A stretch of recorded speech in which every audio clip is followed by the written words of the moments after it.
First District, January 28th, 2026. This is like the 200th Mayor's Night Out, I think. We've done a lot of them. So as you all know, this is a 2-hour public meeting. We take questions. Right now I have who running around with the notebooks? Okay, I got Christy over there. I got, just Christy over there? Oh, Noemi? Noemi over here. If you want to fill out a written question, please go up to Christy and Noemi. If you want to ask a question about the Bears, you don't need to. We're going to start with that, okay? Okay, so, and there's like multiple questions about that in there, and we're just going to cover it as a topic, okay? Because I can say certain things and I can't say a lot of things. So we're just going to have to be satisfied with that, okay? And then if you have other questions you want to ask, please go up to either Noemi or Christy, fill out a questionnaire, and we'll do our best. If I can't answer it, I'm surrounded by department heads, so I usually feel pretty smart when I'm up here surrounded by department heads. And before we get started, I wanted to inform everybody, unfortunately, Councilman Mark Halwinski couldn't be here. He had a family emergency come up. I know his wife's Linda here. I appreciate Linda being here. Councilman was planning to make it, but something did come up last second, so we're just going to go ahead and jump into Mayor's Night Out. Starting off, as we normally do, this is Alex McCormick. Alex is the Constituent Services Coordinator, which is like if you have a complicated task, she's the one that we go to. If it requires multiple departments, she's usually the one we go to, and she follows it up like a lawyer would follow a case. So, but anyway, I already introduced you, Alex. Hello, good evening. I've got nothing. Alex, Constituent Services. Bob Vale, Building Department. Jack Smith, Sewer Maintenance. Mylon Krasinski, Sanitary District. Kelly Cooney, Inspections Department. Bill Luter, Code Enforcement. Felix Gonzalez, Public Works. Carmen Paniagua, Housing Authority. Ann Taylor, Planning and Development. Kevin Smith, Corporation Counsel. Scott Miller, Chief of Staff. Brian Poland, City Planning. Ron Novak, Environmental Management. Andrea Lewis, United Neighborhoods, Inc. Jaime Prieto, Water. Juan J. Moreno, Economic Development. Sharon Daniels, HR and College Bound. Bernie Grizzlia, Hammond Fire. Jeff Long, Hammond Police. Jeff Smith, Port Authority. Dean Button, Engineering. Megan Flores, City Controller. Chris Campbell, Information Technology. Beth Galeris, Legal Aid. Jim Talon, Park Department. And this is Kathy Curtis. Kathy Curtis is going to be interpreting for us tonight because we're airing live on Go Hammond TV. We also stream it if you want to watch it. It was such engrossing evening. You go home and you want to watch it again. It'll be there waiting for you. So Go Hammond TV is where it's airing. So I understand that I could hear you when you're talking to me, but we always come up and shove a microphone in your mouth so that the people at home can hear you, okay? They're not trying to be rude by doing that. They're just trying to make it so the TV audience can hear also. What else did we cover before we get in? How many questions have we got today, guys? Quite a bit. Yeah, good. Is it all mostly on one topic, or? Yeah, quite a bit Bears questions. Nice, okay. Well, I'm going to start off with elected officials and thank them for being here, and then we'll get right into that discussion, okay? To start off with the elected officials, from the Hammond 2nd District, Alfonso Salinas, thank you very much for being here, Al. She's our councilwoman at large, represents the whole city, Councilwoman Janet Venez. He's our North Township trustee. From East Chicago, but he does a good job for the entire North Township. Adrian Santos, good to see you. He's our county councilman, announced his retirement. Makes me very sad, but he did a great job. He was Hammond's fire chief. He's our current county councilman. Let's give it up for Dave Hamm, councilman. Councilman Dan Spitali, councilman at large. Thanks for being here. He's a resident of the 1st District, and he's a former city councilman, longtime city councilman, Councilman Bob Markovich. Good to see you, Bob. I also want to thank the superintendent from the school city of Whiting, Dave Verta. Good to see you. And she grew up in Hammond. She doesn't live in Hammond anymore, but she represents us as in the Regional Development Authority. She runs the RDA. Sherry Ziller. Thanks for being here, Sherry. when I first became mayor, I made it a point to hire Hammond residents. It was a big thing when I first became mayor, and I've been mayor a long time, and I've done a pretty good job of hiring Hammond residents. So when we go around on Mayor's Night Out, I like to point out the people from the district I'm in. So I'm in the 1st district right now. So for my department heads that live in the 1st district, could you raise your hand, please? All right, decent job, thank you. We're very well dispersed across the entire city. I haven't been embarrassed ever doing that Mayor's Night Out. Tomorrow's State of the City. So if you can't get enough of me, tomorrow we got an hour speech at the Hammond Sportsplex. State of the City is a fundraiser for the Lakeshore Chamber of Commerce. Lakeshore Chamber of Commerce represents Hammond and East Chicago. Kelly Talon, who's a Hammond resident, is leading the Lakeshore Chamber of Commerce right now, and she's going to be emceeing it along with Scott, my Chief of Staff, Scott Miller. And I'm obviously going to be the one. It's more like a impromptu, sort of like a Mayor's Night Out. We've become used to Mayor's Night Out over the years. So it's not written. You'll go to a lot of elected officials, State of the City, and it's very tightly controlled. This one is not. You know, we laugh a lot, we make jokes, but this is an hour-long meeting. It's usually pretty popular. I think 450 people are coming tomorrow so far. So if you want to pack in, please stop by. Tomorrow at the Sportsplex. I start speaking at noon, but I think it starts at 11 o'clock, so that's tomorrow, State of the City. And I'm going to start off and say, the State of the City is strong. I really feel that way. Everybody's got challenges. I know our utility bills are high. You know, I know that utility is probably a touchy issue in this part of our city, because I know North Hammond got hit real hard over the last couple of weeks with NIPSCO, and they're not anybody's favorite people right now. But overall, I have to tell you, from where I sit, Hammond's doing real well. We're on fire. People are routinely approaching us to open new businesses in our city. These are businesses that are like $20, $30 million businesses, sometimes even more of that. And this flirtation with the Chicago Bears, I don't know what it is. Everybody tells me I'm dumb. Mayor, it's never going to happen. What kind of mayor would I be if I took that attitude towards an economic development project? If the Bears were like, Mayor Tom, we want to move to Hammond. I'm like, ha ha. You're not using me for leverage, buddy. Get the hell out of here. That's not who you want in City Hall, okay? It could be leverage. It could be. But I tell you what, the Bears are worth $8 billion, all right? And the employees for the Bears, the football players, are getting taxed to death along with the Bears. They're Illinois. And they may be flirting with us. They may be trying to get a better deal in Arlington Heights, but you can't beat the business deal Indiana gives them. You can't. They'll save, thank you, I appreciate it. I think that's why the governor loves me right now. It's very unusual. I'm doing his job for him. I'm talking about what a great state we have and how much money they're going to save, and they just love me down in Indianapolis right now. But it's the truth, guys. If the Chicago Bears decide to move to Hammond, Indiana, they'll save billions of dollars over the life of that stadium. Billions of dollars. Multiple billions. Every year, just in government. Corruption. I don't want to say corruption. I don't want to say corruption. I don't want to say that about our neighbors. But they're just paying for government over there, and if they come over here, that goes away. The football players like Caleb Williams, if he becomes an Indiana employee as opposed to a Chicago employee, I don't know how much he saves. Hundreds of thousands, millions? It's just a mind. So anyway, you guys probably know a lot about this because it's been widely talked about. I want to just tell you, the people that are talking the most can't say anything. Aren't saying anything. The people that can't talk, they're the ones you want to listen to, but you can't because they can't talk, right? Because a business of that magnitude, a deal of that magnitude, is going to require non-disclosure agreements, right? Because they don't want, if the Bears were looking here, they don't want people jacking up the property prices around here. If the Bears were looking here, they don't want us talking about this kind of stuff. So what they do is they force, in big deals like this, I imagine on this type of deal, it's the same way, they would force everybody involved to sign NDAs. And if you violate it, you could get sued. Or they could kill the deal. So if this were real, you're not going to be able to hear me say very much. And then I hear other mayors that are just talking, and they got drawings and all that. They're not saying anything.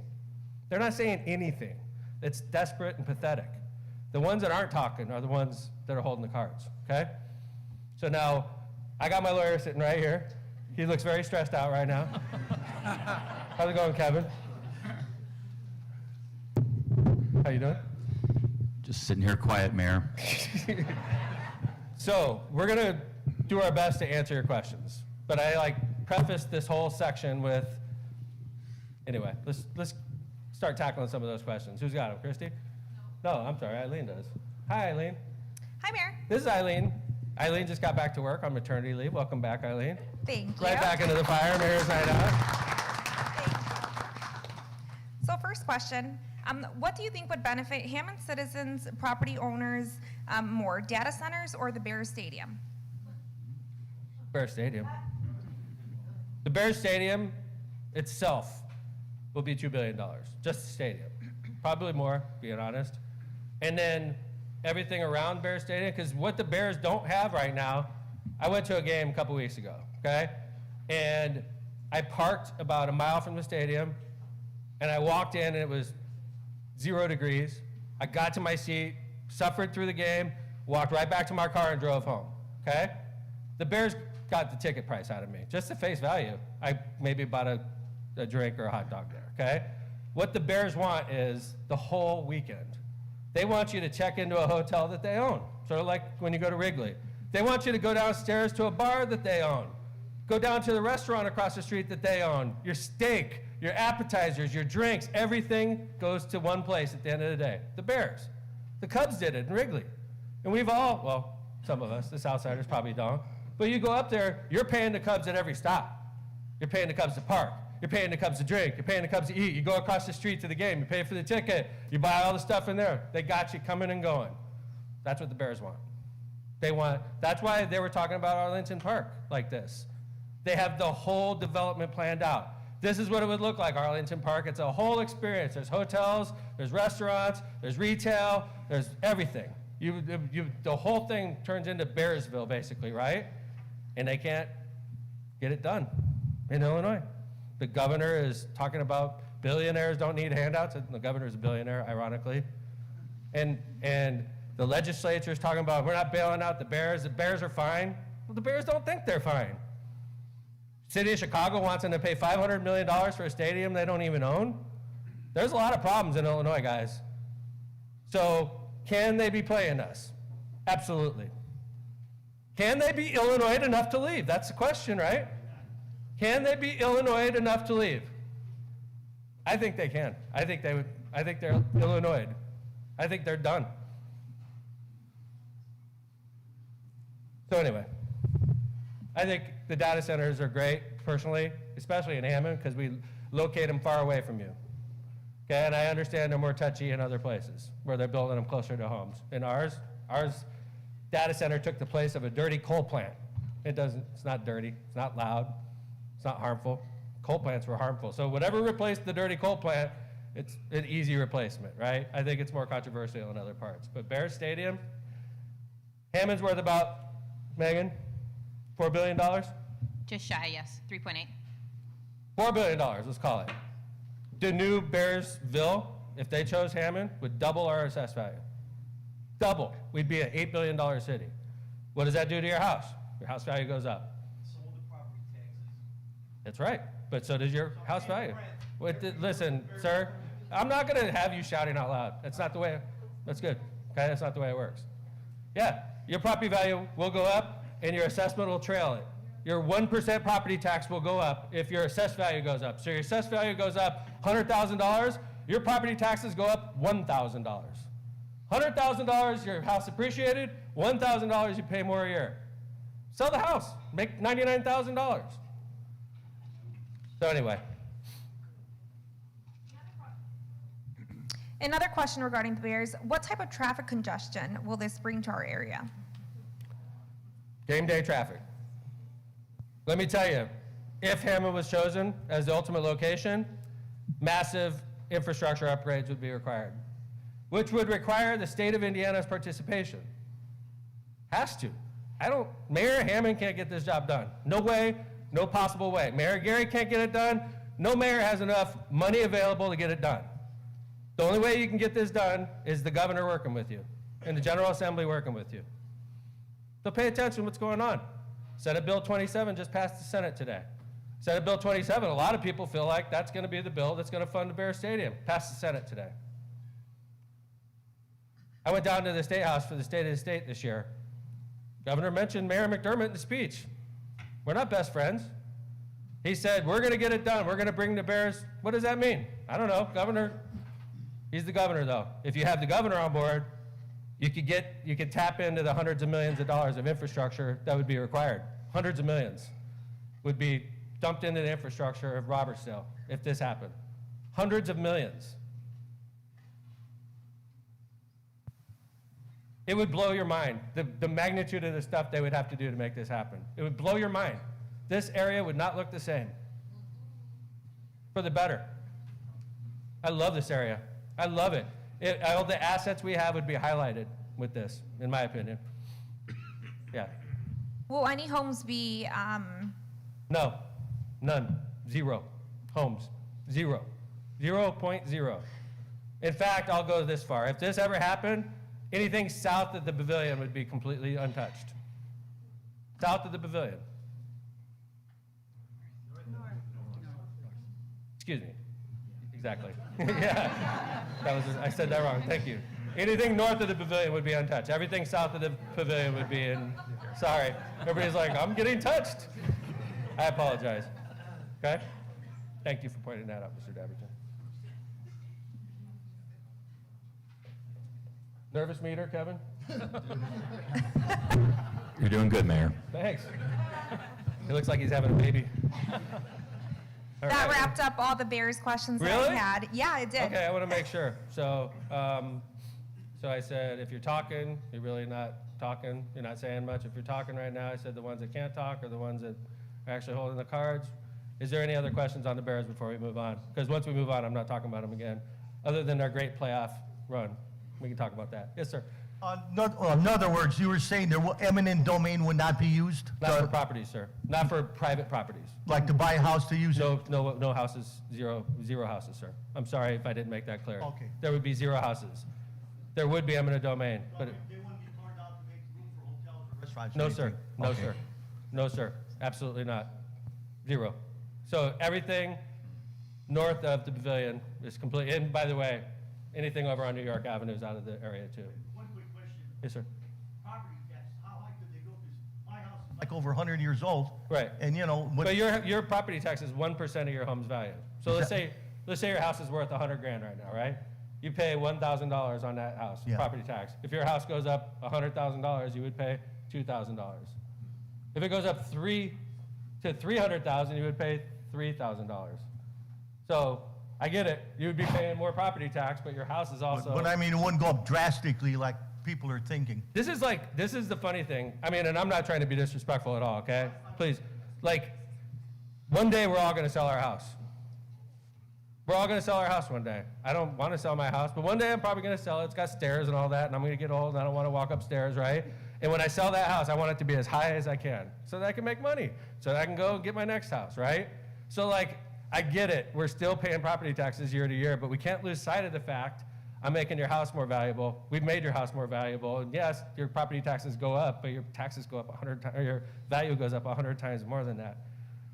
So I don't know if I answered your question. I hope it. Thank you. Yes, sir. I'm glad we're talking about this and not saying anything. So his wealth may have gone up, but his cash flow didn't change. I get that. He's not getting any more income, but his expenses have gone up dramatically. We old. So how does he get out of that situation? And But what like am I you supposed to do said, as your mayor, sir? like you said, when you get old, you're going to sell your house. Well, when you're 80, does it really matter if you're going to get $300,000 for it at that time? His problem is getting from now to when he sells it. That's where he's going to have problems. And then when you're old and you sell it, you say, wow, I doubled my value. So what? Oh, okay. But I think that my job as mayor, you can clap, I don't care. My job as mayor, honestly, I think, is to try to make your houses more valuable. And I understand that that drags up the taxes, but I feel like that's my main job. Well, I mean, you disagree, and that's fine. I respect your opinion. Everybody's got opinions. Well, I'm your mayor. I'm a Democrat, but I'm your mayor, and my job as your mayor is to try to make this city more valuable, not to hold its price. That's what I'm trying to do, sir, okay? And I'm not trying to be disrespectful. You guys are catching me at a good time. I just got away for a couple days. I came back. I'm all cleared headed. So outside of the north-south thing, I'm solid. Yeah. I was wondering if you could focus a little bit on the bill that was passed in April regarding property taxes for senior citizens in the state of Indiana. I'm not sure about that bill, ma'am, being honest with you. It passed in, okay. So apparently from what I read on their thing, by the year 2030, there should be no property taxes for any homeowner over the 65 or older. Okay, So okay. Okay. Any questions on the Bears? I try to stay on topic while we're talking about it, because once we're done talking about this, we're moving on. Any other questions about the Bears? Did I bore you with my non-answers? I apologize. Okay. No, ma'am, I'm going to sort of morph into the question you just asked, okay? You asked a question about a bill that relates specifically to property taxes paid by seniors, okay? I do know that we have credits that, and we have programs in Hammond that gives our seniors that qualify $500, and I know that it's very badly needed. I get lovely letters from seniors that get that. I do want to point out, there's another bill that passed, it's Senate Bill 1, it passed last year, and it's threatening the viability of your cities. And what it's going to do is it's going to give everybody in here a $300 property tax credit, which is wonderful. Everybody wants $300 off. But what it does is it forces the cities to pass income taxes to make up for the losses. Because, Megan, how much is the police department budget? Approximately. You don't need to be right on. I want to say it's about, $38.8 million for this year. And then the fire department budget? $25.7 million. And then how much did we, so 25 and 38, let's just call it, what, 75 million? Between those two departments, right? Yes. How much did we take in total property tax revenue last year? And total property tax revenue last year, I'd say about 107,000, or 107 million. So 107 million, 75 million of it was eaten up through police and fire wages. That's pretty simplistic, right? Yes. So everybody loves police and fire, myself included, okay? We can't cut government so much that we can't afford to pay our bills. And that's what I feel the state did with SB 1. So what it's going to do, and I know Mr. Verida's in here from School City Whiting, school cities have horrible problems also from this bill, is what it does is it forces your local municipality to pass an income tax to make up for the losses. We've never been able to pass an income tax. I've been your mayor for 20 years. We've been begging for tools like this for the years, and they've always said no. This year, they said yes. So they slashed our budget. Hammond's going to lose $15 million. And we know it's coming. And then what they're saying is, pass an income tax to make up for the losses. Okay, so let's go back to the original example. You save $300 on your house, all right? And you're a working couple. You and your spouse make $50,000 each, okay? Your household income's $100,000, and you got a $300 tax credit from the state, and the city of Hammond is forced to pass a 1% income tax on your family, right? To make up for the $15 million we lost. So in your case, the state gives you a $300 credit, and the city of Hammond whacks you for $1,000. That's not a tax savings. You lost $700. So in this case, ma'am, the seniors make out because a lot of senior households don't have high income. So in a case of a senior that's retired, they save $300. They don't get hit on the income tax because there's no income. They save $300. But unfortunately, most of the couples in our city, most of the families in our city are working families that have income, and they're going to get whacked. So what choice do cities have? What choice does the School City Whiting have or School City Hammond have? Either lay off and close schools, lay off teachers, or pass a referendum. What's a referendum? It's a tax on you. You're not getting any tax savings. They're shifting it. And if you're a working couple, if you got income in your house, you're going to get whacked. You lost money on this deal. So I'm not sure if I sort of morphed your question into that, ma'am, because we're all sort of dealing with that right now. So.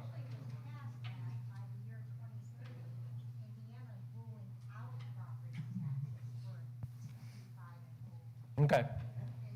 I'm not denying, ma'am, I'm not doubting you. That could very well be totally true. I think you would be in touch with the federal government. I don't know. It's the state government, so, yeah. Okay. All right, any other questions on that? Hi, sir. There was a wheel tax passed. Did that take effect this month now? It did, yes, sir. Yes, sir. And what is that, $25 for the average person on their car? 25? Yes. And how is that collected, through property tax? or- No, that's collected through the BMV, sir. Oh, Yeah, when you renew your plate, it'll be on there. And that results in an extra $1 million a year to city engineering department, and they're using 100% of it to pave our roads. Thank you for the question. All right, what do we got, Eileen? What is the current status on Clark High School? Great question. Abandoned, right? But if you ask the school city this question, they're going to tell you something different. They're going to tell you, we're using it. We're storing things there. Well, if you ask the mayor, it's abandoned. They probably turned off the water. Pretty sure they turned off the water, right? They did. They did. So what kind of storage building doesn't have water turned on? You can't even flush a toilet. So why would the school city just sit on this building like that? That's a question for the school city you need to ask. But I'm sick and tired of it because Gavitt's got the same issues. It's a joke. And I know that the school city is afraid that a charter school will open up there, but I'm sick and tired of looking at closed high schools. Thank you. I promise you I'll follow this up tomorrow, okay? I'm going to send another letter. I sent one a couple months ago. I'm going to send another letter to the school city asking them what the plan is. Because, what's that? Okay. Any other follow-ups on that? Are any ranch-style one-level homes coming to the Robertsdale area? What was that again? Any ranch one-level style homes? I'm not sure in Clark Fields if there's a ranch in there. I'm not sure there is.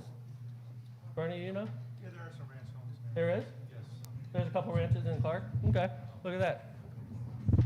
I know in Clark Fields, I'm really proud of that development. Some of the home prices in there are pretty spectacular for the city of Hammond.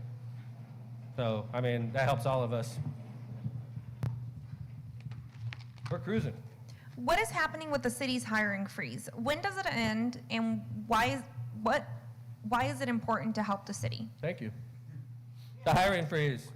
Well, first off, we just brought in a class of brand new police officers. How recent was that, Chief? This month, actually. This month, are they on the street or they're in the academy? They just started the academy. They just started the academy. How many officers was that? 7. We have to make commitments to those officers months in advance. So for us to pull the rug out under from officers that quit their jobs to come to work for the Hammond PD wouldn't have been right. So we committed to a class that just graduated, we brought them into the PD. We committed to a class we'd already committed to go to the academy, and then we put the brakes on. So PD is basically fully staffed until we figure out what's going on with SB1 we were just talking about. Fire department, Chief? Same thing, Mayor. We started a class this month. This month? Yes. And then after this class gets out, you'll be full staffed? Yes, yes. So police and fire are fully staffed, okay? So the hiring freeze didn't apply to 75% of my budget because it's public safety, all right? So the other 25% of the budget, when there's an opening, we don't fill it. Unless, like, what if Kevin Smith quit? Because I make him so nervous, and he just says, I can't do it anymore, Mayor, right? And then my corporate counsel is gone. I'm not gonna not fill corporate counsel, because you need corporate counsel. So, like, there's certain spots you have to have. If they quit, it's not like, oh, sorry, hiring freeze, we have no corporate counsel. Maybe what we do in Kevin's case is promote the city attorney, and then we promote the assistant city attorney, and maybe we wouldn't fill that bottom spot. That's the kind of stuff we try to do. Because oftentimes, it's not the very bottom person that quits. It's somebody that's high up on the hierarchy, so to speak. And when they quit, you transfer up, and then there's usually one spot left over, and then you get rid of that spot. And I tell you, my public works director, Felix, is great at that. And we pick at his department a lot, and he's gotten so good that over the years, he won't even fill some spots sometimes. And then we're like, Felix, I need 5 spots. And he's like, ta-da, I've got them saved up. And we love him for that. So, but we're always trimming our budget. It seems like it's a never-ending process. And we're trimming it even more because of SB1. We have no idea what's going to hit us, but we got to get ready for it. That's why we did the hiring freeze. Okay, so you post online about hiring inside the city. People apply, Yes, ma'am. they keep applying, they go through their interviews, and all of a sudden they find out that they can't get hired because there's a hiring freeze. Mm-hmm. How do they go about the fact that they keep getting told, just keep calling? Yeah, I I would stay in touch, ma'am. But there's a hiring freeze. Well, I mean, They keep saying, they keep their hopes up yeah, that they're gonna get a job. I know. They're on but- unemployment, they're I know. worried, they're trying to support their family. Right. But nobody wants to tell them anything. How does that help? Well, there's a reason. We're not just implementing a hiring freeze because we're being mean. We're doing it because we have big question marks about what's going to happen in 1 year. We don't know if we're going to lose 15 million and not have a chance to replace it. We don't know if we're going to be able to replace every penny. So in the meantime, what would be even worse if I hired your applicant and I brought them on and they worked for 6 months and then I said, sorry, I can't afford you anymore, and lay them off? That's what I'm talking about. We don't know what's going to happen in 1 year. And nobody in government can tell you what's going to happen in 1 year because we got the rug pulled out from under us with SB1. They take 15 million out of our budget. By the way, that's an interesting number, 15 million, because we already lost 15 million to Hard Rock. Hammond Horseshoe lost $15 million a year to Hard Rock. So if you're going out to gamble at Hard Rock, keep that in the back of your mind. You're not helping your hometown, right? Shouldn't gamble anyway, let's be honest, right? But what I'm saying is we've absorbed $30 million in hits. $30 million. Our budget's not that flush, you know? So I think the worst thing we could do is bring a bunch of positions on that we can't afford and then just turn them around in less than a year and lay them off. So that's why we did what we did. Sorry if it's affected anybody you know, I really am. And we do try our best to hire people, but it's a process, so. Any follow-up Mayor? on that? Yes, sir. Hey, Scott. Hey, Mayor. Just to put it in This is context. Scott Miller, he's Hammond's Chief of Staff. So. Thank you, Mayor. Just to put it in context, when the school system lost the $15 million referendum, that was 250 jobs. 250 jobs. It's naive to think you could cut $15 million out of a city budget and not touch police and fire. It's naive. Nobody could say that with a straight face. Oh, just cut it somewhere else, Mayor. 15 million, just cut somewhere else. Sorry, we're not picking up garbage anymore in Hammond. Sorry, but we have a full staffed fire department. Of course you got to nail police and fire if you're losing that kind of money. Of course. It's 3/4 of our budget. So a lot of times these people down in Indianapolis that are passing these laws, they're like, oh, just tell the mayor not to lay off police and fire. What? It's easy when you're in Indianapolis to say that. But when you're up here crunching the numbers, you realize it's just hogwash. They're just cutting our budget, and they're telling you it's a tax cut. But if you're a working couple, it's a tax increase for you. So that's SB1 in a nutshell. And I'm supposed to be nice to the governor, so like we should probably get off this topic anytime. What is the protocol for cars blocking driveways? Against code. It's also against code. This is a pet peeve of mine. When a car blocks the sidewalk, I want to do things to that car when I'm jogging down the sidewalk and I have to jog around it. It's just a little detour, but it just makes me crazy. So yeah, you can't block driveways. You can't block sidewalks. If they do, Hammond 311. Yes, ma'am, we'll come right to you. Let me do the Hammond 311 commercial and we'll come right to you, okay? Hammond 311, guys. I'm going to show you what it looks like, just in case it's been a while since we've done this. Hammond 311. It's a great app. If you're in this room, you're a government-minded person, so help us out. Download Hammond 311, and if I was jogging and I saw that, I'd stop, I'd pause my run, I'd take a picture of that car, and I'd zap it to Hammond 311, then I'd take off again, and they would get cited by code enforcement. Where are we at? Bill? Yes. Head of code enforcement, right? Yes. How you doing? Bill, when you come into work in the morning, what's the first thing you check? 311s. All my inspectors do. Felix, what's the first thing you check when you come into work every morning in Public Works? 311, and we have someone dedicated to it in my office. Just one person, that's what they do? Yeah. And then they pass out?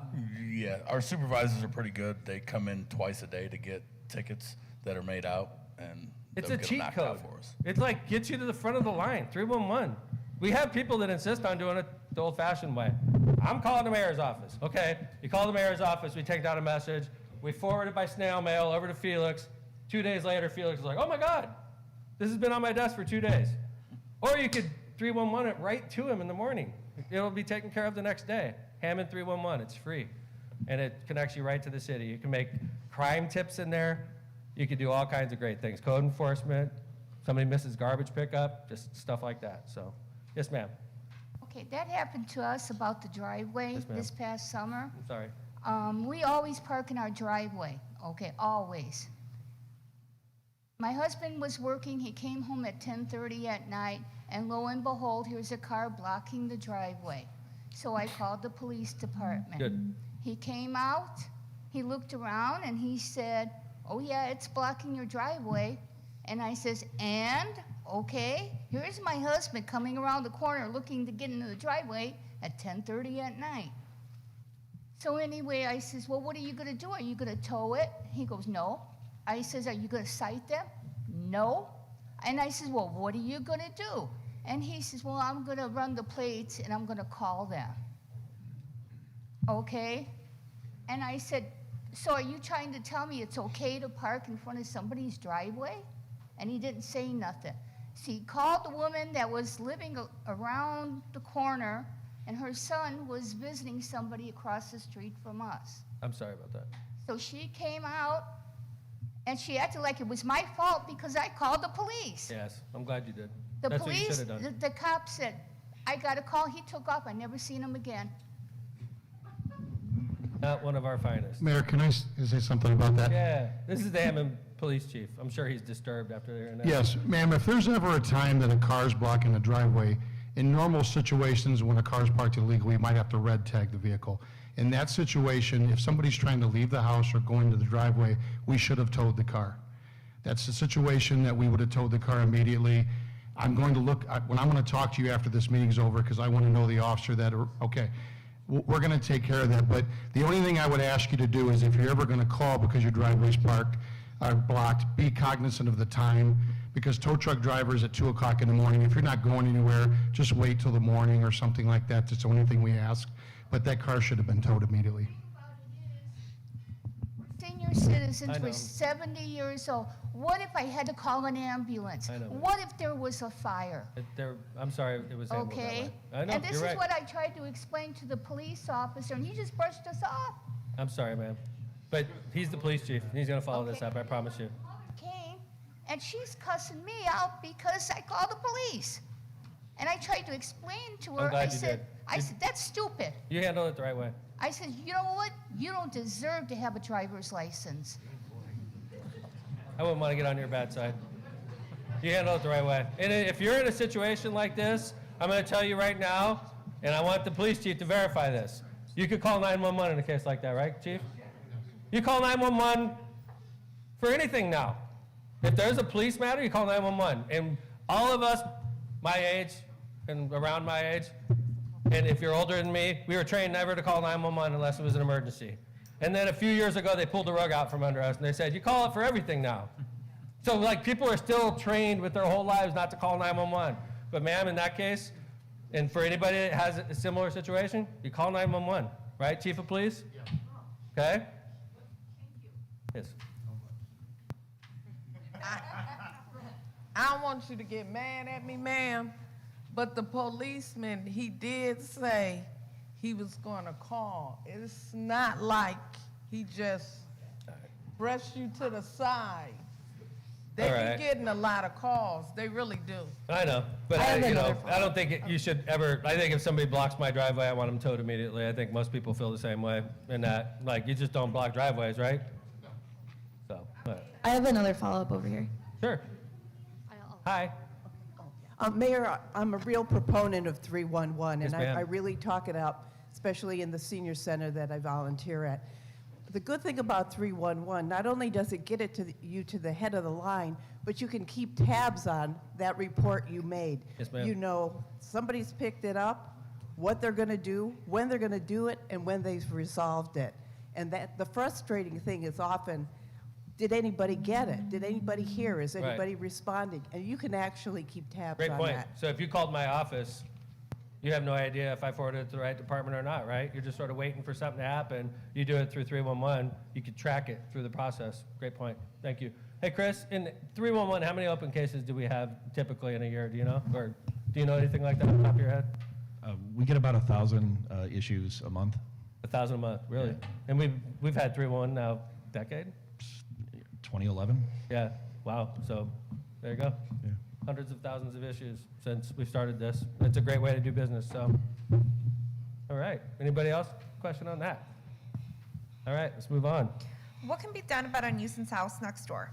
It's a great place to ask. First off, they wrote it down, right? Correct. Is the address on there?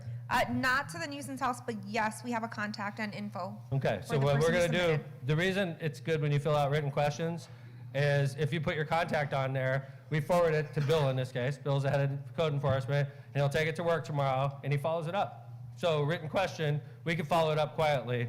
I keep in mind that we're on TV right now. We don't like to blast addresses out on TV, you know, especially when you're maybe making a complaint about a neighbor or something. We don't want to embarrass you and put it on Go Hammond so that everybody can get mad at you. So in a case like this, I think the right course of action is to forward it to Bill. Bill, how do you handle situations like this? You get them all the time, right? There's a couple ways we would handle it. We would check police calls, see how many police calls we have there. If that were the case, that would then get forwarded up to law. They'd be given written notice of being a nuisance property and they need to handle it. If it's a different situation like garbage or bushes or something along those lines, then my inspector would handle it with court citations. Thank you. All right. Another question for code. Stagnant water in a pool next door, it's never been covered. Anything that can be done about that? Doesn't sound legal to me. No, it isn't. Again, whoever, those last two questions, come see me after the It's meeting. on the same one, so. Oh, it's on the we'll same make one, sure so to that submit it person, if they again. want to see me after the meeting, we can discuss, get the address, and Hopefully I the can get person's in something here, on it and then you tomorrow. can come up to Bill right after the meeting. We all hang out after the meeting. It's a good chance to get things done like that, so. So I can get the address. And we do have contact on there, Eileen, so we can follow it up. Cool. I was checking something out the other day. Obviously, I'm getting ready for the State of the City, and the College Bound Scholarship, interestingly enough, 20th graduating class in 2025. We've been doing this program for 20 years. Over the years, we've over $60 million we put into college scholarships, and a lot of people go, wow, that's amazing. That's a lot of money. You could have done other things with that, Mayor. I appreciate that. But the interesting thing to me is, I remember when we started College Bound, we were in a lot of different places in the city, you know? And since we've implemented College Bound, we've become the biggest city in Lake County. We've become the highest assessed value city in Lake County. I think we're one of the biggest cities in Northwest, one of the highest assessed values in Northwest Indiana, and I think they're related. So I know that we spent a lot of money on college scholarships over the years, and I know that there's thousands of kids that have benefited from this program and thousands of homes that have benefited from this program. But the thing I try to keep in mind is that $60 million, we're worth $1 billion more as a city. I wonder how much the $60 million invested into our city over the years. So, but it's interesting. We've done a good job. There's 467 students enrolled currently in 29 different colleges and universities across Indiana. That's our neighbors. So thank you very much. Appreciate it.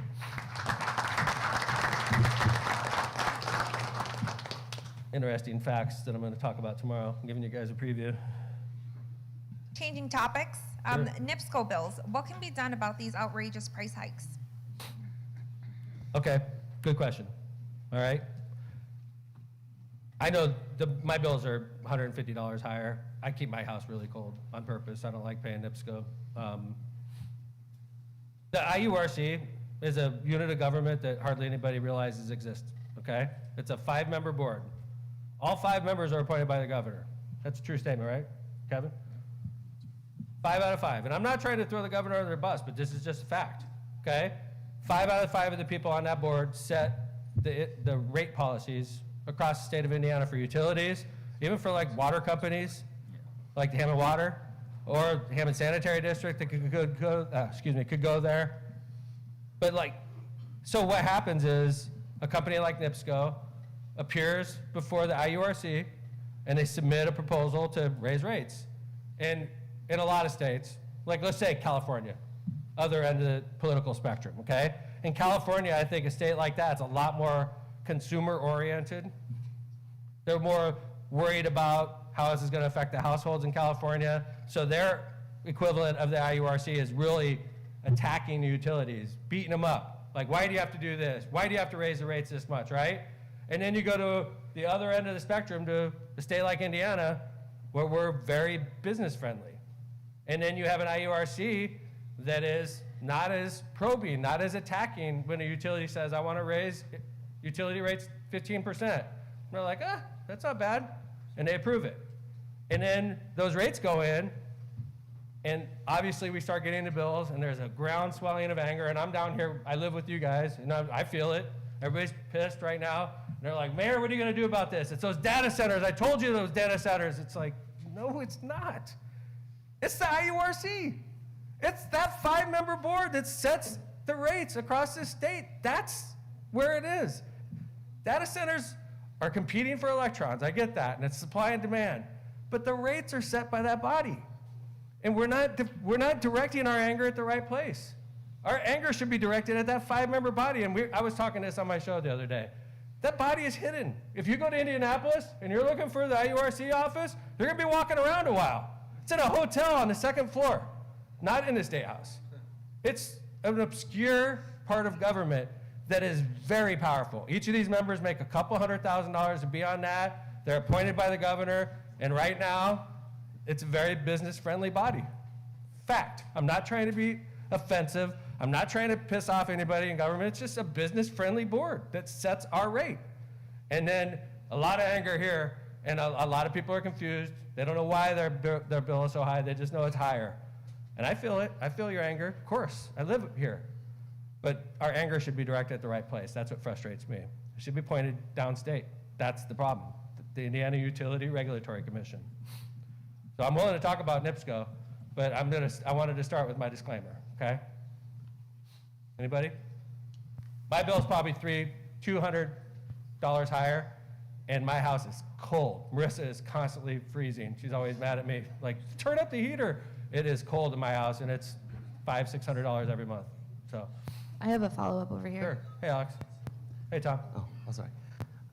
I just want to let you know that, Sunday, February 1st at noon, 1313 167th Street, their Hammond offices, there will be a protest. I don't know if it'll change their hearts at all, but just so you guys know, Sunday, February 1st at noon, over on 167th. Thank you, Tom. I think there's another one in Maryville also, but that's the Hammond protest. Maryville is their home site. I used to work for NIPSCO back in the day when I first got out of the Navy. I worked there for a few years, so I understand the company pretty well. I worked there for a few, and then I went off to law school and never came back. But another interesting part, I was talking about supply and demand, and the demand that data centers are going after our electrons, okay? And they're big users of energy. Our data center's probably bigger than US Steel, the amount of energy it uses, and it's tiny. Okay, so another interesting thing that NIPSCO's been doing is shutting down generating stations. All right? When I first got out of the Navy, there was one in Gary called Bailey. Shut it down. Okay, no, that was Dean Mitchell, excuse me. They shut it down. There's another huge one in Wheatfield. They're shutting it down, right? Over here, they shut that one down. We were all happy about that because it was the dirtiest coal plant in America, like right there. They shut that down. But what is, and then you got a guy in the Oval Office right now that doesn't necessarily believe in windmills and solar, so they're not exactly building new energy sources. So we keep shutting down these generating stations, and we're not building wind and solar, and these data centers are eating up more and more. Of course our bills are going to skyrocket. Like, we need to build more generating stations. We need to have more capacity. One of the things that's interesting about where we live right here, if a big company was looking to move here, one of the things I would love about this area is the infrastructure, the electrical infrastructure. Right, Kevin? That's right. It's like you got that huge substation right there. This area is very reliable, and it's such big industry over here on the lakefront. It's one of our advantages of this area in particular. That is one of the most important substations in NIPSCO, right there. It comes right around the lake. It's a massive, important substation right here. And it's a benefit if you're looking to do big developments, for sure. I know there's a lot of questions about NIPSCO. I don't know if anybody else has any other questions. There's not a lot as mayor, not a lot of options for me as mayor. I used to sue NIPSCO when I first became your mayor. That doesn't work out in the long run for the city. It's good headlines, because everybody hates NIPSCO. I learned that, Like approval rating for NIPSCO is very low. So whenever anybody does anything against NIPSCO, you're super popular. But what happens is, in time, NIPSCO doesn't help you, and you need NIPSCO's help to get anything done. Like, for instance, let's say the Bears were looking at Hammond. I would definitely need NIPSCO to be partners, definitely. they could kill a project. That company could kill it. So like, there's a lot of problems I have as mayor. I can't really go out and be as expressive as a lot of people about issues because it penalizes all of us if I become too high profile about issues like that. NIPSCO is an important partner for us in government. We need NIPSCO to help us in Hammond, so it's a tough issue. Anybody have any follow-up on that? So anyway, I appreciate Tom bringing that up. There's going to be a protest. That's Sunday, you said? Yeah, February 1st, yeah. February 1st. Cool, thank you. All right, Eileen. A hospital needs to be built in Hammond, something like Franciscan Health, which was demolished. I agree. Hospital does need to be built in Hammond. We had one, it was shut down, and it's symptomatic. As much as I'd love to beat up the Franciscan, I do love to beat them up because they moved away from us, but like, as much as I want to, it's not necessarily all their fault because our system of healthcare is broken in America. Basically, in America, if you have money and you live in a wealthy area, you're gonna be well taken care of. But if you don't have money and you don't live in a wealthy area, you're gonna struggle. That's the American healthcare system, the way I see it right now. And Hammond's a blue-collar town. You know, we're great. We have low unemployment, hardworking people that live here. Not necessarily a rich town, but hardworking blue-collar town. Some of the lowest unemployment always. I always check our unemployment rate. We're always one of the lowest. It really makes me proud of who we are as a city. But that decision to shut down the hospital was about the Illinois traffic they were getting. They would get 75 to 80% of their total population was coming from Illinois. Most of it was uninsured, and they weren't getting reimbursed from Illinois. And they just drowned in red ink. I'm not making excuses for why they did it, because I think that the Franciscans owe it to people that are struggling to keep hospitals open. I think what they did is horrible.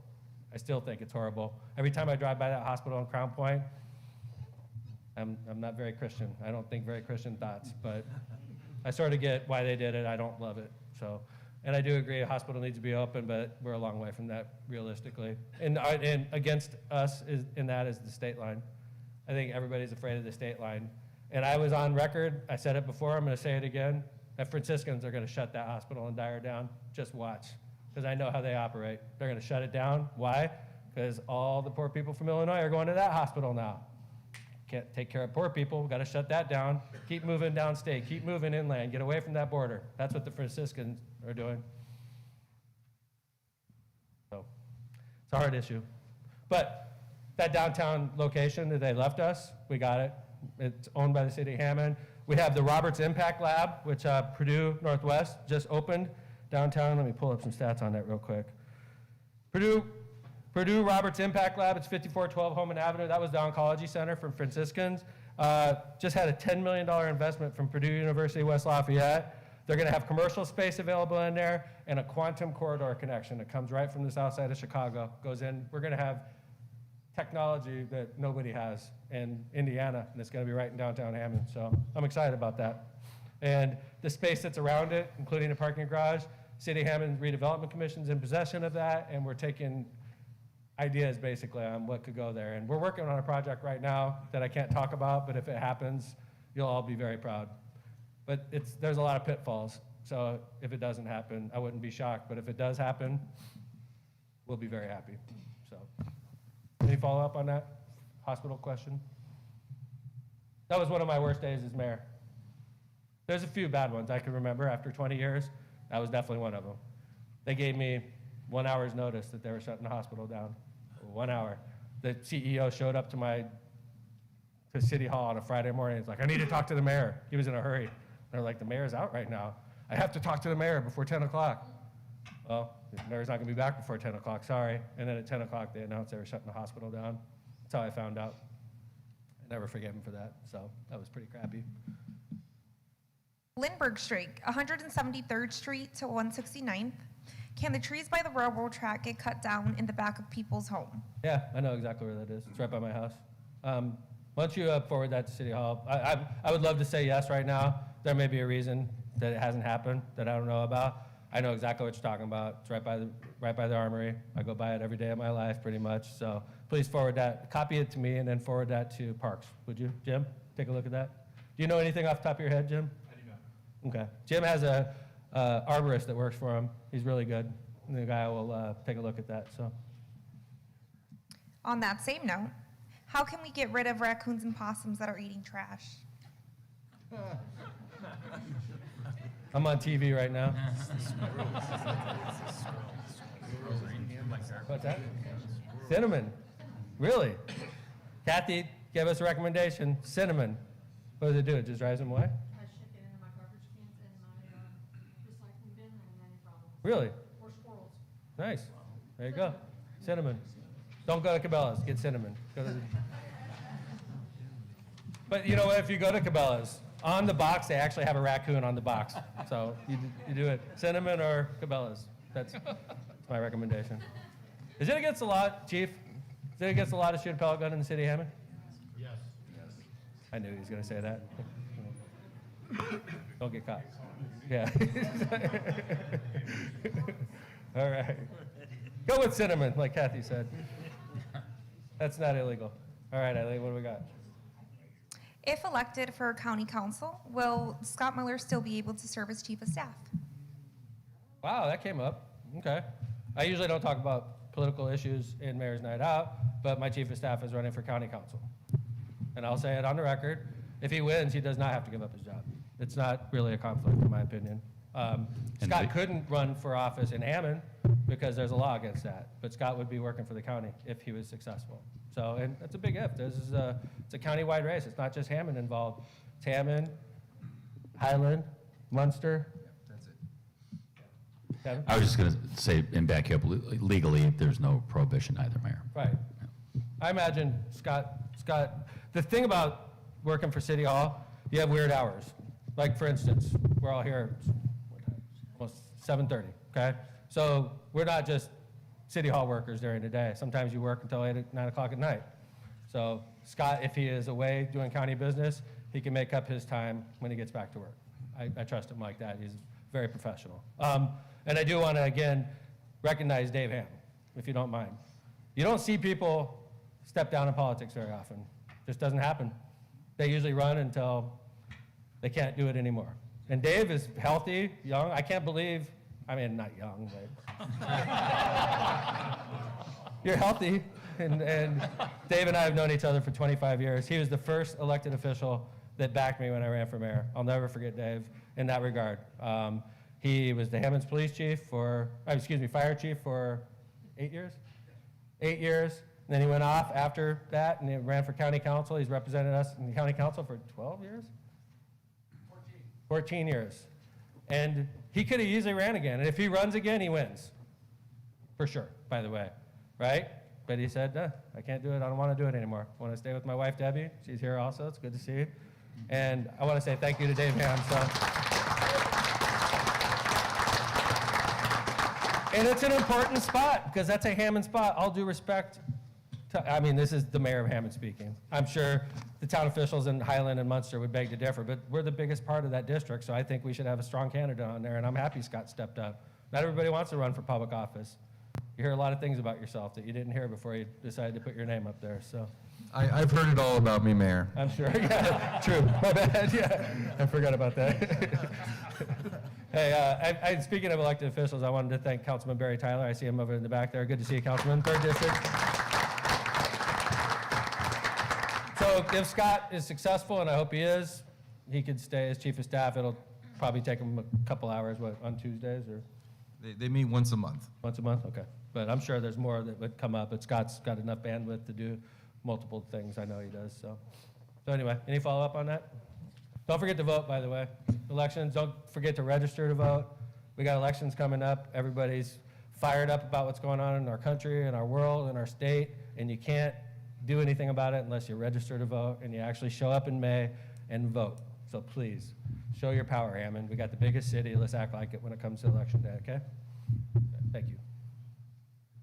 Inspection Department billed $285 for boarding a window.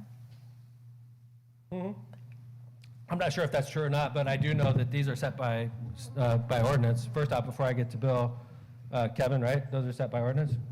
It's not by ordinance, Mayor, but it is by rule. We have there's actually, and I know Captain Bunner helped me with this. We were able to, there's a sheet that has the rates, and those, I believe, Chief Long will help on this as well, but those are given, well, it happens in this situation. There's a fire or a window's broken in the middle of the night. Sometimes the resident's not home. In that case, the police officer on scene will make a determination that to secure for the safety of the home and for the resident, they will call out the board up company. The board up company will board it up. If the resident is home, generally the resident will be given the sheet with the rates, and they're told that you have X number of hours to board it up yourself, or you can sign here and we'll get it boarded up for you. So that's how it works. It's like, we don't want to, we're like the option of last resort in situations like this. A lot of times, the insurance companies are paying that too, right? So, but in the case where it's not an insurance company, we'd rather the homeowner take care of the problem themselves. But if it's us that has to take care of the problem, I have to call somebody up in the middle of the night. They have to get up, they have to drive out to the site, they have to get the wood, they have to pound it on there. It's just a lot easier for the homeowner to take care of themselves. And this is similar to when we mow your lawn. We're not the low-cost alternative. If we're mowing your lawn, it's because your grass is 2 feet high, okay? So it's way cheaper for you to mow your own lawn than it is to call us up. We make it sort of painful if we're mowing your lawn. We don't want to mow your lawn. And yet, how much does it cost to mow a lawn now? And through code. Kelly, how's it going, Kelly? I keep going to Bill, I'm going to you now. That's fine, you keep going to Bill. Okay. Kelly's the head of inspections. $38 for a large lot. I think it's 26, 27 for the smaller lots. That's not bad. Well, but Mayor, God, I'm going to start using you guys all the time at that Well, price. If you don't, Yeah. If you want to have us mow your lawn, call Kelly up this summer. We'll take care of it. actually, the rates are for a regular resident to hire somebody is not too far off from that. I mean, it's about the same price. Yeah. We get, when we have to lien the property, the administrative costs are $200. So it's, you cover the cost of the cut and clean, but then you're gonna pay for all administration fees, recording it, doing all the paperwork to get it recorded. So if you have a neighbor that's like just refusing to mow their lawn, and then we're mowing their lawn for them, we're racking up those mows, and we put it on that property. So one day, you're gonna sell your house, we all do, and one day that person's gonna go to sell their house, and they're gonna be like, sorry, you can't close, you got a lien on it from the city of Hammond for $1,500 for mowing your lawn. You're like, what? And actually, Mayor, those, that's exactly what happened with the board up fee. It goes out as a lien, but the cut and cleans are allowed by state statute to go on your property taxes, so they get paid back to the city within a year, Cool. as long as somebody's paying their taxes on time. Okay. All right, any follow-up to that? All right, let's move on. I had a sensitive question on that same one, but I will make sure that the department head regarding that one will get it. Okay. We do that so you know we see your question. If there's like personal information, I appreciate Eileen doing that so that we're not blasting somebody's personal information on Go Hammond TV. So we'll handle that one. We'll get it right to the department head. So Last year, before the February 10th Common Council meeting, you hosted an event in the council chambers that had a quorum of Common Council members and filled council chambers to capacity. Was this meeting open to the public? If so, if yes, how was it advertised? If no, who was invited? How was the public meant to attend? I have no idea. It doesn't say what the event was either. All right, let's move on. Okay. Hey, what's up, TJ?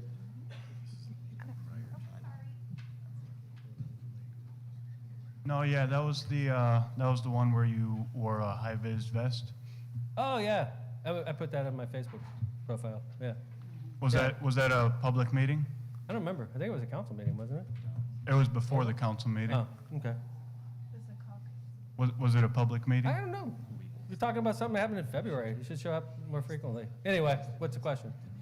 Oh no, I was wondering if it was a public meeting. Not sure. All right. So this was a meeting that the mayor hosted. I posted probably a couple things since then, DJ. Okay. Okay. So this is a meeting that the mayor hosted, and what it was it was a meeting for Governor's Parkway supporters, and it filled the city council chambers to capacity, but as far as we could tell, it was not advertised to the public, and so I was just wondering if it was a public meeting. I'm not sure. So Can you say clearly in the microphone that you don't know if it was a I'm not public sure. meeting? You're talking about something that happened 11 months ago. I don't appreciate the tone of your question, being honest with you, so I'm not gonna get myself jammed up if you're like taping it and you want to like jam me up somehow, so I'm not gonna play your game. So, Am I way out of line here? I don't know. no, that's all right. Anybody else have a question on that? We had a meeting 11 months ago. Sure. All the questions at Mayor's Night Out, they're forwarded to department heads, right? Yeah. Do you respond, do department heads respond to questions or I imagine. follow up with them if you left your contact info? Mhm. They So, should. so will this one be followed up by someone that knows the answer to it? Maybe, yeah, So do they get followed up with or not? sure. Hey, Dean, would you follow this? Kevin, would you follow this up? We've already received multiple requests regarding this, and it is actually in the middle of being followed up because cool. they've been asked for months and months repetitively.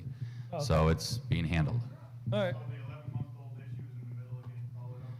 No, TJ, I appreciate your sarcasm, but actually, I think you already know that there was a public access counselor complaint filed, and it's been responded to. So we'll have to wait for the public access counselor. There you go. Thanks, Kevin. All right, let's move on. We don't have any more questions? Holy cow. All right, does anybody have any more questions in the public? Hi, Councilman. Yeah, sure, let's do a couple questions from the public. I got one back here. You touched on a little bit about the $25 fee for registration. What about all the Illinois cars that live in these houses here and they're not paying that fee? Are we doing anything that we can get them to pay that or change their Well, license yeah, plate? it's a constant battle for us. Hey, Tom's not here from Community Affairs, is he? Yeah, he's in the back corner. This way. Hey, On Tom. my way. Hey, there he is. How's it going, Tom? Hey, Tom, could you talk about reciprocity? And obviously a sensitive issue, especially now that there's a wheel tax and it's attached to our BMV. You're not on, bud.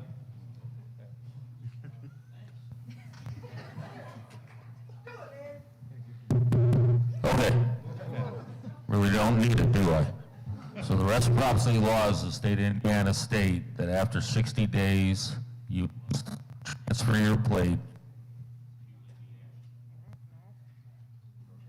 It's not working, I think. Hold on. Just do it. After 60 days, you have to transfer your plate to Indiana, okay? If we get notified of a violation, we go out, Community Affairs, and we issue a warning violation, notifying them that they have 60 days to come into compliance with the state law. After 60 days, we go out and reinvestigate. We had Sergeant Frank Herrera, who has since retired. Community Affairs took on the obligation of investigating those. So you had one officer that was their full-time job? Yes. Is it like a busy job, or is he overwhelmed, or is he? I didn't hear you, sir. That's the understatement of the meeting. Yeah. Yeah. He literally go out in 8 hours and do 70 to 80 vehicles. And we're on the state line, so it's exacerbated by the fact we're on the Correct. state line, and there's a difference between what Illinois charges Correct. and what Indiana charges. So so basically, you're saying this is a full-time job for one of your officers, Correct. and you're still doing it. Correct. And the two exceptions to that law are, we get a lot of complaints from the Cal College area because of the students. They're transient residents, they don't count. Because we border the city of Chicago also, if we run the plate and it comes back to a corporate entity, that's basically a corporate car. That doesn't count. And I can't tell you how many cars we run up here that people live who work downtown BP Amico. Gotcha. But we do follow up. There's a court case that could come up. We could cite the car. We don't necessarily have to cite the driver. It goes to court. 9 times out of 10, that person who gets called into court says, no, that's my uncle's car. He's loaning me until my car gets fixed. And then court usually gives another 60 to 90-day delay. And in the meantime, the residents sitting there fuming because they think we're not following up their car, right? You're absolutely correct, sir. And you're like in months and months of litigation, basically on a single case. And you've got Correct. hundreds and hundreds of cases, and each case could take you months, right? The former sergeant that retired 2 years ago, Sergeant Kerry Newman, was tasked with this. And out of the 4 or 5 years that he did it, he had 1 court subpoena for reciprocity. And how many cases did he file? Basically, we're at the point when we issue these, we're hoping for compliance. So our office gets quite a few phone calls basically saying, what do I need to do to change this? Well, you need to change your plates, you need to change your driver's license. And lo and behold, what they don't really understand is that if you change your Illinois plates to Indiana, your insurance is going to get cut dramatically just because of where you're living in this state. Got you. I hope that answered it. No, you did. You did a good job. But basically, you're saying this is a constant job. You're constantly working on it. You're trying to get them. Excuse me, ma'am. You're trying to get them to comply, because if they comply, you know it's going to change. But if you have to take them to court, it's going to take you months just to get a single case, right? It's a tough situation. And I mean, we're not making excuses, but we do live on the state line, and this is going to be an issue probably for the next 10 mayors. I mean, this is something that's probably going to be a part of our city, whether we like it or not, because what is happening right now is we have a flow from Chicago through our city. Businesses, wonderful. $30 million business here, $15 million business here, awesome. People too, they move in here and they don't want to let go of that plate, and they sit there for 2 years not changing their plate, and it frustrates you, and then you get on me, and then I get on Tom and the chief, and it's just a process. I'm not making excuses, that's just what's happening. So if we can get them to comply, it's much easier than if we're going to litigate with them. So I appreciate the question, Councilman Markovich. Any other questions you want to bring up, Mayor's Night Out? Hi, sir. How you doing? Hey, how's it going, Mayor? Good, sir. So I have a little complaint with the sanitation department. Sure. For garbage pickup? Yes. Okay. So with the garbage pickup, my property is in more closer to the alley, and I have a garage right there as well that's connected with the property. Uh-huh. And every time that they come and pick it up, all the garbage juice is going into my garage. Yeah. And I understand it's like something that, can't be really prevented with the truck. We have complaints like this a lot, especially in the summer. Yeah. So my thing is, like, can we get like newer garbage trucks to stop this juice from spilling into over there? Or like, I know you can't just stop spilling the juice right there because you pick up the trash there.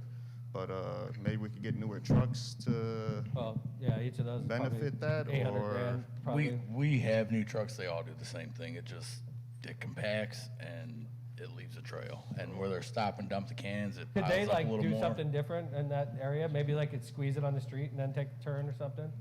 I mean, they have to constantly compact the trash. It is what it is. It sucks, and we, if Could we call like for- do anything like behind them, like spray it down, like? I mean, sometimes we'll have the sweeper follow them if we get complaints or something like that. But I mean, that's. You got Hammond 311, sir? No, but I have complained. Could you do me a favor? Could you download 311 today? Yes. And then every time it happens, you get on it and you say, I got the smelly juice. I hear this complaint from other residents, not just you. Yes. And just get on it. Hey, you guys squeezed a bunch of juice. It's right against my garage. My whole house smells. Can you do something about it? And maybe we could send somebody by after that and like spray it down. I have talked to the supervisor, and you know what he honestly told me? To sweep it up myself. Yeah. Well, why don't you do me a favor? Why don't you become a squeaky wheel? And you like, okay, so funny thing about that. Let's take that supervisor. And you go on Hammond 311, you say, forget you, supervisor. I'm going to put it in Hammond 311. The mayor and everybody's going to see my complaint. It gets to Felix. Felix like, supervisor, go out there and spray that stuff down. And then the supervisor's going to be like, touche. Do it through Hammond 311. They can't blow you off because it's a written document and it's verified, like Rosemary said, and you can follow it all the way through, okay? And if it still becomes a problem, then you call me. Mayor, I did what you said. They're still doing it because the juice is there. I mean, unfortunately, we all have, when it squeezes, that stuff comes out, There are some areas, because I own properties in Chicago as well, and like they're kind of rough areas, and they got brand new trucks, and they don't even release no juice at all. I don't know how it's possible, but maybe we could take notes from them. Okay, thanks, man. Could you do me a favor and download 311 and become a squeaky wheel? I'm not gonna get mad at you. What's your name? You mind? Mr. Benavides. I'm not gonna be like, that Benavides is always complaining. Nobody does that. We're like, boom. It's just like routine. Got another complaint? Boom, goes right to the right place. Okay, just be that guy. Get on there every week. You did it again, right? And then, by the way, if you're constantly complaining, then the driver's like, this is the guy that always complains. Let's squeeze it down the street so he doesn't complain anymore, right?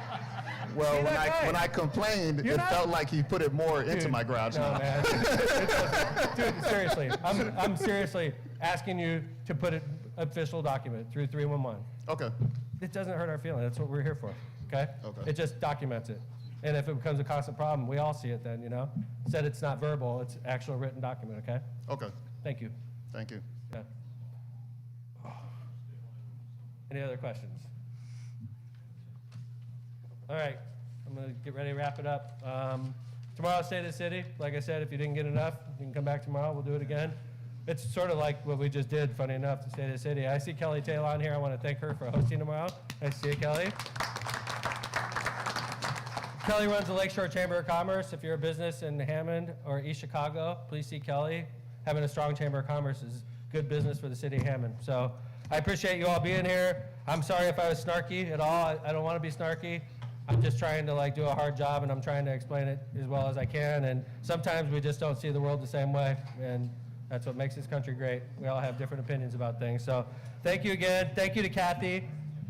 You did a great job today. Thanks to everybody for coming out to Mayor's Night Out in the 1st District. Thanks to the Emerald Green Restaurant for hosting also. Feel free to stop by and get a drink. Thanks, everybody. Enjoy Mayor's Night Out. Thanks, Kathy.